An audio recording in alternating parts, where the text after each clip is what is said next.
मुस्कुराने की वजह मत ढूंढ, वरना जिंदगी यूं ही कट जाएगी। कभी बेवजह मुस्कुरा कर तो देख, तेरे साथ जिंदगी भी मुस्कुराएगी। 94.3 माय फिल्म से मैं हूँ विनी आपके साथ, और चलो आज कुछ अच्छा सुनते हैं। एक कहानी सुनाती हूँ आपको एक ऐसी महिला की जो बड़ी सी गाड़ी में बहुत महंगे कपड़े पहनकर एक साइकियाट्रिस्ट के पास आती है। डॉक्टर के पास अपनी परेशानी लेकर आती है कि डॉक्टर साहब, मुझे जीने का मन नहीं करता, मुझे बताइए कि मैं ऐसा क्या करूं कि मैं जीवन में खुश हो पाऊं। डॉक्टर ने उसको देखा, उसके कपड़ों को देखा, उसके रहन सहन को देखते हुए तो उसको लगा नहीं कि इसके जीवन में कोई भी कमी है। डॉक्टर ने कहा, आपको क्या परेशानी है? बोलती, मेरे पास सब कुछ है मगर खुश होने की कोई वजह नहीं है, ऐसा कुछ नहीं है जिसके लिए मैं खुश हो सकूं, इसलिए ऐसी जिंदगी का मुझे कोई अर्थ नहीं नजर आता। डॉक्टर ने कहा, वो सामने आप उस महिला को देख रही है जो हॉस्पिटल की सफाई कर रही है, झाड़ू मार रही है हॉस्पिटल में, मैं उसे बुलाता हूँ, उसकी कहानी आपको सुनाता हूँ, बस ध्यान से सुनिएगा। डॉक्टर ने उस सफाई करने वाली महिला को बुलाया और उसने अपने बारे में जो बताया वो हम सबको सुनना और समझना चाहिए। उसने बताया कि मेरे पति की मलेरिया से मृत्यु हो गई थी और उसके 3 महीने बाद ही मेरा इकलौता बेटा रोड एक्सीडेंट में मारा गया।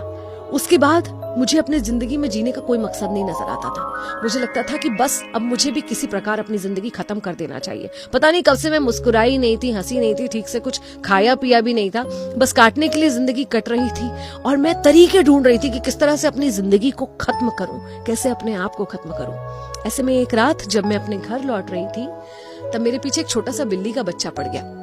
अंधेरी सी रात थी, ठंड हो रही थी, हल्की हल्की बारिश भी हो रही थी।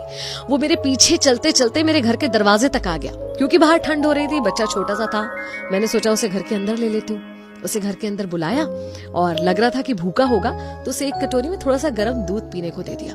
वो इतना मन लगाकर दूध पी रहा था जैसे पता नहीं कब से भूखा था। उसे देखकर मेरे चेहरे पर पहली मुस्कान आई। दूध पीने के बाद मेरे पैरों से लिपट गया, पैरों को चाटने लगा और उस दिन मैं खुल के मुस्कुराई थी जाने कितने महीनों बाद। और उसी पल मुझे एहसास हुआ कि एक बिल्ली के बच्चे के लिए इतना सा करने से अगर मुझे खुशी मिल सकती है तो मेरे आसपास बहुत सारे जरूरतमंद लोग हैं, अगर मैं उनके लिए कुछ करूंगी तो मुझे कितनी खुशी मिल सकती है। अगले ही दिन मेरे बीमार पड़ोसी के लिए मैंने कुछ खास खाना बनाया और उसके लिए लेकर गई, मुझे खुशी मिली। उसके बाद आकर अस्पताल में काम करने लगी। रोज जितना हो पाता है किसी न किसी मरीज की सेवा में उसे खुश करने के लिए खुश करती हूँ और आज मैं भी खुश हूँ। लाइफ में ये इम्पोर्टेंट नहीं कि आपको कितनी खुशी मिली है, इम्पोर्टेंट ये है कि आप दूसरों को कितनी खुशी दे पा रहे हैं, क्योंकि दूसरों को खुशी देकर जो खुशी हमें मिलती है उसका कोई पैमाना नहीं होता, उसकी कोई मिसाल नहीं होती। खुश होकर देखिए, खुश करके देखिए, मुस्कुरा कर देखिए। अगर आप टीचर हैं तो मुस्कुरा कर क्लास में एंटर कीजिए, देखिए सारे बच्चे आपके सारे लेक्चर के टाइम कितने खुश रहेंगे। अगर आप एक डॉक्टर हैं तो पेशेंट से मिलिए मुस्कुराकर, आधी बीमारी उसकी आप यूं ही ठीक कर देंगे। अगर आप घर की मुखिया हैं तो घर में प्रवेश कीजिए मुस्कुराते हुए, पूरे परिवार का माहौल खुशनुमा बना रहेगा। और अगर आप एक बॉस हैं, एक लीडर हैं, अपनी टीम से हमेशा मुस्कुरा कर मिलिए, फिर देखिए आपको काम में प्रोडक्टिविटी भी नजर आएगी और आसपास का एनवायरनमेंट बहुत लाइट, बहुत हल्का नजर आएगा। मुस्कुराहट वो चीज है जो आपके बोझ को हल्का कर देती है और आपके दुश्मन के सर का बोझ बढ़ा देती है। तो मुस्कुराइए, क्योंकि मुस्कुराना इंसान होने की पहचान है। कोई जानवर कभी नहीं मुस्कुरा सकता।